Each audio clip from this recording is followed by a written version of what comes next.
Thank you for tuning in to the Reel Sisters ATL. And yes, we are Reel Sisters. So we've got a good one for you today. We're going to be talking about one of our favorites. We have a lot of them. But it is a classic. Yes. And if you've seen it before, I'm sure you probably wet your pants. But today we're going to be talking about Jeepers Creepers. So, the plot of this movie is ultimately this brother and sister. Mm-hmm. They're headed home from spring break, and that ride home was not what they were expecting. Nothing what they expected. It was a complete nightmare. So let's get into it. Yes. They're a brother and sister, they're coming home from spring break, and they're picking on each other like we do. Like you do. Well, you do it to me, but that's a whole nother moving along. They're coming down this long stretch of highway in the middle of nowhere, might I add. Midway into their conversation and playing around, this truck starts to emerge out of nowhere and just swerving back and forth. I mean, right behind them. Right on their tail. Usually how Atlanta traffic is. Right. Now, you know, in Atlanta, I-20, you know what? I could probably, that wouldn't even be no movie. That's normal. No movie needed, okay? But if you're in the middle of nowhere and it's just you two on the street, you wonder, I mean, you can just go. Like, what is like, why you gotta stay behind me? Just go around. Just swerve. Give me 50. Give me some 60. Space. Like like social distance. Right. Whatever you gotta do. So, this thing, whatever it is, person, presumably at this point, swerves past them, basically runs them completely off the road. And so, they brush it off and they keep driving down the road and they arrive at this church. Yes. Girl. No, you know what? They were passing the church. And then this same person who was trying to run them off the road. The same raggedy truck is pulled to the side at the church, throwing what looks like bodies wrapped up in sheets down the chute. With the blood in the sheets. Like, what would you have done had you seen that? Girl, like, what would be your initial instinct? Listen, I'm punching the gas. And it looked like they were slowing up in that scene. Looked like they slowing up big enough. Why were they driving so slow? Listen, these days you just gotta mind your business. Right, like mind the business that pays you. There you go. So they are riding past this church. He's throwing these bodies down. And, sis tries to punch the gas, but she's in an old school. And no disrespect to the old school, but I'm like, sis need a tune-up because it never seemed like it went past 45 miles per hour. I'm telling you. I still never understood. Even at her fastest, it still looked like it was going so slow. Oh my gosh, it was a mess. And then the monster or whatever it was had time to throw them bodies down there, get in that truck, and still get back with them. Listen, like, come on, girl, you gotta tighten up, put a turbo engine or something. Right, what are you doing? It was a whole mess. So, anyway. The creeper runs them back off the road. They ultimately are sitting there very aware of what they saw or thought they saw. And in this moment, the brother wants to go back to the church. Why? Like, what was the point in that? What was the reason? Just go somewhere safe, call the cops, and let them figure it out. Why do you need to know? Right. Like, what you gonna do? And I'm gonna tell you what was so refreshing about this portion of the movie was that the sister was actually the voice of reason. She was like, no, let's call the cops, let's just go. This ain't our fight, this ain't our issue. And he gives her this song and dance and the sad story about, what if it was you? What if it was you? What if it was you? What if it was somebody you know? Like, just go. Girl, listen. So, but in the end, they end up going back, and him and his inquisitive mind, he go look. When you go looking for trouble, usually you find it. So this is so true. He goes looking down in the chute, thinking he heard something, which was like a voice yelling, or we presumably didn't know what he was saying. Right. Yeah. So there was a noise coming from down there, and I mean, at this point, okay. To his point, I probably would have called the police or stood by to see could we have saved this person. But it's still not our fight. I feel like he went above and beyond, dangling head first down this chute and got more than he bargained for and fell all the way down there and got a front row view to what was going on. And it was not a pretty sight. It was not. Needless to say, he get down there. He ended up going to where he heard the noise, open up the sheet. Come to find out, the guy was alive, or as we thought, he actually took his last breath. Yeah, and it's like, what do you do in that moment? Chest was stitched up, looked like it might have been gutted or something. And then not only that, he look around and it's hundreds of bodies stitched together, stitched up there like a winter blanket. And he just standing around there, just looking like it's a work of art or something. I mean, but what would you do? Like, I would be like, leave. Yeah. At this point, I'm still trying to figure out how did he get out of the church? Right. That's a because good he fell down the chute, but then he just came back up the stairs. And y'all chime in and comment on what y'all think or how y'all think he got up out of that church. Because I have no idea. It went from him flying down this chute to him just walking to the car. Yeah. Like, what happened during that moment? I just want to know what transpired. Did he run back up the chute? Did he find like a little secret exit? Now, from out the church? That would have gave me the strength to climb out of that chute. You would have seen me. Listen, trying to get out of there. Oh my goodness. Yeah. So meanwhile, upstairs, what was going on with the sister though? Oh my goodness. So the sister's sitting in the car, like, I don't know. Matter of fact, I still don't know what her thought process, because she's sitting there looking around like, are you going to call somebody? I didn't see a phone. Like, are you going to try to get help while he's down there? No police I just see her sitting there looking around. And then the scariest part, or my favorite part, was when she was just leaning back in the car. Then she seen what she thought was the creature driving back up. Now, that was a heart stopper. My chest, like, my heart would have jumped out of my chest. Had I seen, like, and my thing is, okay, had it been the creature, would you have left your brother? Right. I mean, what you gonna do? Are you gonna try to fight? Are you gonna try to pick up something off the ground and square up? Like, what you gonna do? Right. Y'all let us know what y'all would have done if you thought that creeper was heading back your way. I mean, would the fight or flight kick in? Right. Are you gonna stay there and protect yours? Come on now. Or pull off, go get him some help? I don't think you would protect me. I think you would keep it moving. It depends on Sway. She would have left me, but that's a whole other topic. They finally leave this church and make their way to the diner to get some help. What they consider, supposedly. And everybody is in there. They're in a small town. As soon as they open the door, everybody turning around, looking at them like they are creatures. Right. I mean, looking at them like they have seen a ghost. And then the phone rings out of nowhere, like when they're trying to get help. And this lady calls, and she basically is speaking all these things about them. But how did they know that they should even answer the phone? Like, what if somebody was calling for a to-go order? I mean, what if somebody was burger with some onion rings and they thinking it's the cops or somebody to help them? Psychic lady calls Derry, lets him know specific details about himself. Yeah. Honestly, I would be scared of my mind if someone called me and said, hey, you have a tattoo on your stomach. Yeah. Hey, don't you have a sister? Hey, is it Trisha? Like, I would be. Right. And at that point, she's giving all of these details and saying, I know you've seen the creature. I know you've seen the bodies.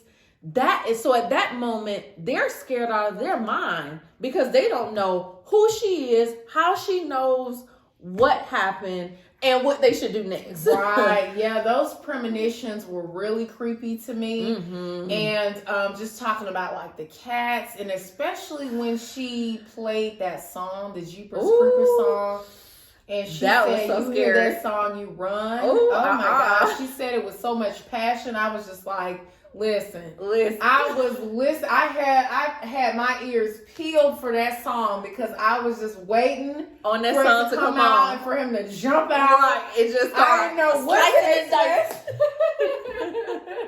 And then he catch me off guard. I'm gonna have to give him a quick fade out of right. So I'm looking around like okay, I'm ready. I'm ready. What radio I got something for you. Right. What time? AM or FM. All right. So Look, I know. Let me go get some sticks from out of the trees, please.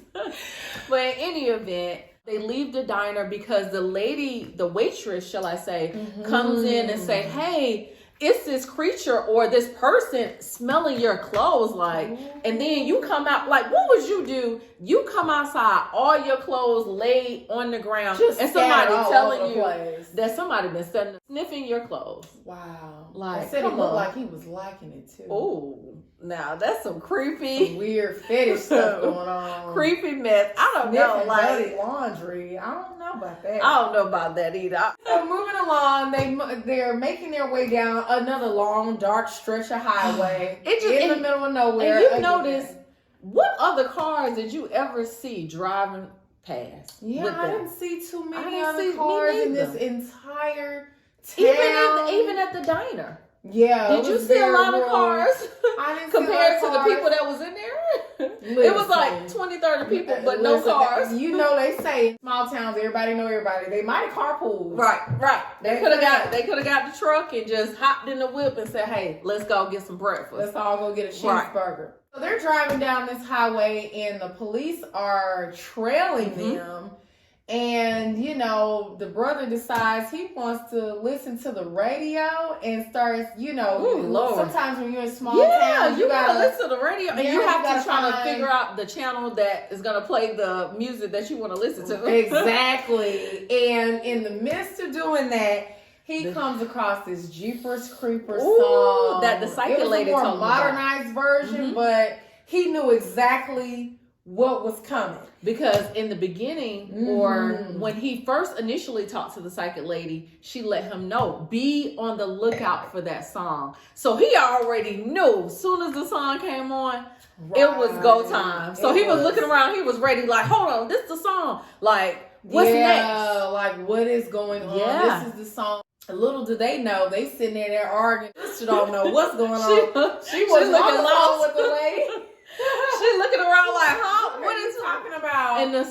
And their car still going real slow. Right. Like, come on. All the while the police is getting chopped up by the creeper. Head just knocked right off the map. Right. Right into I just didn't know what to think until that head fell on top of their car. I mean, anything that hit my car, I'm gonna be like, what in the... I'm gonna be ready to get out, and I'm gonna be ready to square up. Any kind of little rock, anything hit my windshield, I'm like, I'm on alert. Right. So naturally, a big old head flying. Oh my goodness! Listen. So at this point, their car swerves. Of course, I mean, rightfully so. I mean, listen. So they stop, and then they see the police car stop, but then turn the opposite way. Right. So at this point, they don't know what's going on. So Derry gets out the car. Right. He walking up to the police car because he's trying to find out, did they hit something? Right. Is one of them still alive? Like, what's going on? And then you have the creature sitting in the driver's seat. He hear Derry walk up to the car, and then he lean back like he don't want nobody to see him. That I would have passed probably out. One of the scariest scenes for me. You know, it's me quiet. Too. You can't hear. I mean, you could probably hear a pin drop. Yes. It's just the night is very still. And then he turning around, and then he hear him, and then he sit straight back up and lean back. Right. I would be ready, like, come on, get out the car right now. Let's go. Enough for me to run back to the car and just take off on that alone. And it took him swinging that door open, the creeper swinging the door open, and then he finally want to run back to the car. That was a whole mess. Like, what you gonna do there? Why? Come on, what was the point of you walking up to the car? Yeah. At that point, you weren't gonna do nothing. So at this point, the creeper sort of swings the door out, and they're making their way back to this car, like, find you a corner and get in it. You know, so he gets out. He run back to the car. Yeah, picks up this police officer's head and proceeds to sniff it like the waitress told him that the thing was sniffing their clothes earlier. So apparently now we're starting to piece it together. To figure out what it is that he is sniffing and why he's sniffing it. So he can kind of figure out what body parts he wants. Right. Which is scary. Ugh. Yeah, that's pretty creepy. So he's sniffing this face. And he locks in on what he wants and starts to pull that tongue right outside the dead police officer's head. And they sitting there watching front row, haven't moved at all. Gracious. Like, come on. And they're just sitting there like in a daze. I'm like, where you do that? And then the car off. The car ain't on nothing. I mean, are y'all about to watch a movie? Are y'all about to play a game? Are y'all about to get out and play kickball with the head with them? Like, what you about to do? Right. I mean, and sis already was having car trouble. Girl, keep the car running. Right. Why is the car off? And she always having to turn it on every time when it's time to get down. She always gotta get that gear shift. And it just never seemed to just get into motion. It don't matter what happens. Like, so she finally pulls off and they make their way or land at this old lady's house. Old cat lady. Old cat lady. Yes. And her house in the middle of nowhere, of course. Right. Like, this was just one of my absolute favorite scenes. It still gives me chills. Because that cat lady was gangsta. Yeah. Like, she did not take no mess. You know, so obviously the sister, you know, is trying to, you know, get to a phone. Maybe they can call somebody. Obviously, you know, the police officers, the cops that were trailing them are just out there in the middle of the highway, you know, laid out. Who do you call? Like, the police that you had, like, you don't know who to call. Right. Yeah. You got police following you who just got killed. Like, who do you call? That's nuts. And I'm still trying to figure out, who was she trying to call? I have no clue. So they get to this lady's house and, you know, she wants to know what y'all need a phone for. Don't bring the police out here. Right. Listen. I don't need nobody at my house. I done had enough issues with Tyrone and them. I don't need nobody. It'd be enough going on. I don't need nobody else at my house. The lights sort of go out. At the cat lady's house. Yeah. And the camera sort of pans over to this portion of her yard where it looks like a quote unquote scarecrow. Yeah. But it's the creature standing there like he the scarecrow. Now you don't look like no scarecrow. No scarecrow look like that. In any event, he's there standing still trying to act as if he's the scarecrow. And then out of nowhere, he takes off running. Yeah, after she blasted shotgun. Because she was ready. She was very still. She was with it. She was ready. I think when he came into the house and you heard those sort of two shotguns, I was just like, I was hoping I was cheering because I just knew the old lady had taken him out. I was hoping that she got him good. Yeah, and then it cuts to that scene. Ooh. Where she was standing in that doorway. And he was behind, or, you know, what we thought that she was standing there by herself, like, you know, with like a standing with pride and with success, like, oh yeah, I just shot him. She was a little too still for me. She was just her stature and the way she sort of would walk and her mannerisms. It just did not seem normal that she would just sort of be standing there in the shadow, very still like that. And I think that just really spoke to the phenomenal camera work in this movie because I mean it was completely dark, but then when she came into the light, you could see him right behind her, the creeper right behind her. So I was so upset, man. I was like, dang, lady. Like, I just knew you got him. I think Derry and Trisha, like, she was hoping, like, like, they were hoping, they seemed shocked as well. Like, wait a minute. Like, dang. So at this point again, they're trying to run back to the car. And of course, the car again, the gear is acting up. Like, come on. Girl, you ain't no oil or nothing. No oil, no gas, like nothing. Yeah, nothing to get that gear shift in the motion. So they finally make their way to the police station. And they're there. They don't know what to do. I mean, you just see the police get his head chopped off. You see the cat lady, get shot blown away. So what do? How do you explain that when you get to the police station? So they finally get to the police station. At that point, you only see like 2 or 3 cops. Yeah, I didn't see hardly any cars in the parking lot of that police station. Me neither. When the creepers showed back up there at the jail, you see 20-30 police officers ready. Shotguns out of nowhere like the SWAT team. And I was just like, where was all these police officers in the other county?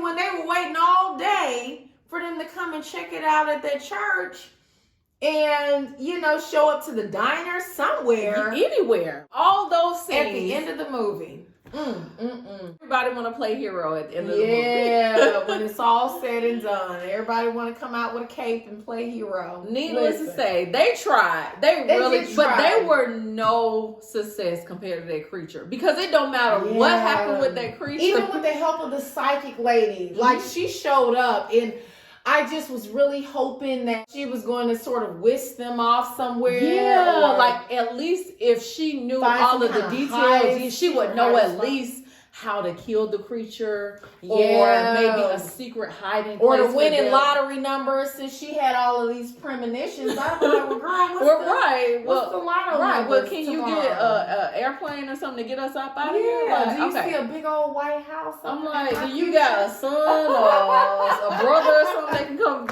pick us up? But she knew in the end who the creature wanted. And she didn't really want to tell them. She really didn't. I was still confused up until the end. Because it's like she was saying one thing and, the brother, was like, hey, well, listen, I want to protect my sister. Are your dreams ever wrong? You have to make sure he has to protect his sister. They looked out for each other. They really did. Because it got to the point where she was like, hey, gets there. And she said, take me. She was like, take me instead of my brother. But the creature knew from the beginning that he wanted that brother. And it was just, everyone knew that. Yeah. Well, y'all chime in below. Let us know if y'all really thought that he actually wanted the brother or the sister. Please let us know. Because honestly, I'm still a little bit on the fence about that. Yeah. And then how it ended up kind of ending where she's standing outside the police station. Oh my God, just helpless. And ultimately the creature grabs the brother and takes him away. Like, how do you feel about that? Yeah, just this dirty, and dingy he flies. Warehouse. Yeah. Like, come on, where are they going? Like, is it something where she can get back in her car and drive to? Yeah. That, like, overall. It just left me with so many different questions. Y'all chime in below. Let us know what other questions you have that popped up that are still, like, to this day where you're like, wait a minute, what? Because I'm still a little confused. Like, I was hoping for, like, one of those hero scenes in the end where they fought him off. And took him out. Yeah. And they, somebody had one good blast and just pop, just. I know. I think that last scene was super scary, though. Even in that warehouse. Where, you hearing the screams again that the psychic was talking about. Yes, she knew. And she's like, one of you is screaming. And they kept trying to undermine her. If you notice, the police officers, she don't listen to her. Oh, she's crazy. No, she knew everything from the jump. And then you see almost like this porcelain or wax-like structure And his eyes are like level with that body, which makes me think that maybe it was the eyes that he took from him or that he wanted from him. Because the lyrics even said, "Where'd you get those eyes?" And it was just, oh my gosh, it just lined up so perfectly. If you really look in the scariest way. Yeah. It really did. It was a good movie. I would have to say I was a little disappointed about the end, but overall, like that movie had me on edge. Like I was ready to jump in the movie and just start like, come on, what's up? From beginning to end, it definitely sent my heart thumping, and then it will relax, and then just out of nowhere, everybody's like, what should we do? Let us know. What was your favorite part? Oh my gosh. Like, what made you jump out your seat with this movie? Because we had so many scenes. Where we were like, okay, you know what? I'm ready to fight him myself. And like, I'm ready to get them a tune-up. I'm ready to get them an oil change. All of the above. I'm ready to get them, like, come on. And the psychic lady, she deserves her flowers. Yes. Because she really tried to help them out in this movie. She was just a pivotal force. She was. In combating the creeper, this crazy creature. It was definitely one for the books. So please comment below. Let us know your thoughts of the movie. What was your favorite scene? What had you scared out of your mind? Did you even go and initially want to or think about them wanting to make a remake? Because, you know, they do have a Jeepers Creepers 2 and 3. Did you initially say to myself, oh my goodness, I can't wait till the next one come out? But please let us know your thoughts, your feelings, and just anything that comes to mind. Yeah. And we just appreciate you as always. Also like, subscribe, and share. Tell your friends, tune in. Let us know what they thought, you know, and we definitely want to hear your feedback. We hope that you've enjoyed hearing our perspective and take from our vantage point. Maybe you share those same views, and if you don't, please let us know below. And again, thank you for tuning in to the Reel Sisters ATL. And yes, we are Reel Sisters.